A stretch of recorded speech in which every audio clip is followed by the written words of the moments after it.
Singapore is using technology to harness the power of nature to fight climate change. Through innovations like modeling tools, it's trying to identify where best to grow and conserve mangroves and trees, and which species are most effective in stemming sea level rise and global warming. Vanessa Lim with more. You're looking at the largest tract of mangroves on mainland Singapore. Sungai Buloh Wetland Reserve is home to about a tenth of the country's mangroves. And these ecosystems could hold the key to guarding against rising sea levels. Without the mangroves, our shoreline will be actually eroded, and if there is a combination of heavy rains as well as high tides, then the mangroves act as a kind of a sink and also reduce the impact of the damaging effects of these extreme weather conditions. Over the next 100 years, Singapore is prepared to spend $100 billion or more to shore up its coastal defenses. It's studying engineering solutions like polders. But a more natural solution is already taking root, and it can even help slow sea level rise by soaking up emissions that cause climate change. Mangroves are one of the most efficient natural carbon sink forests. They're able to store up to 5 times as much carbon as the same area in a rainforest. Now, study shows that mangroves used to cover more than 10% of Singapore about 2 centuries ago. But today, that's down to less than 1% due to rapid development.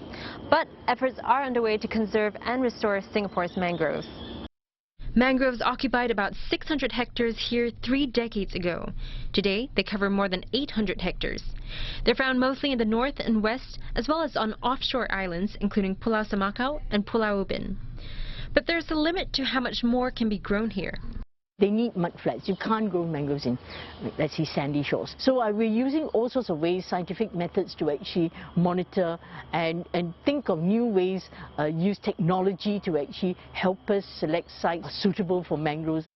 This mudflat in Mandai will be conserved as a 73-hectare nature park by 2022, after the National Parks Board found that the area was important for the propagation of nearby mangroves, using a modeling tool to predict how mangroves spread. Through such technology, it hopes to protect areas that are key sources of mangrove biodiversity, so it can cultivate more species of mangroves across Singapore.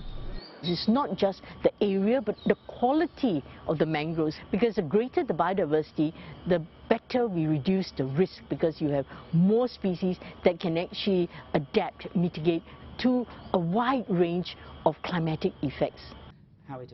But it's not just mangrove trees that can fight climate change. Over at the Singapore ETH Center, researchers are exploring ways to cool down rising temperatures using this modeling tool, which analyzes the impact of planting trees and shrubs in urban areas.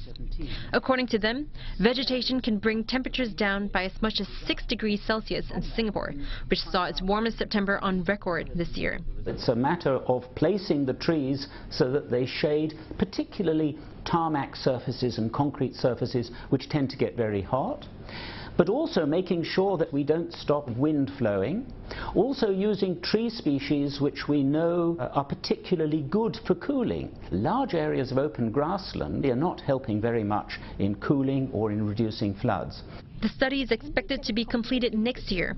Prof. Edwards says the findings will be shared with NParks and the Urban Redevelopment Authority to help with future development. To date, the National Parks Board has planted over 2 million trees, and it will plant another 250,000 trees and shrubs over the next decade.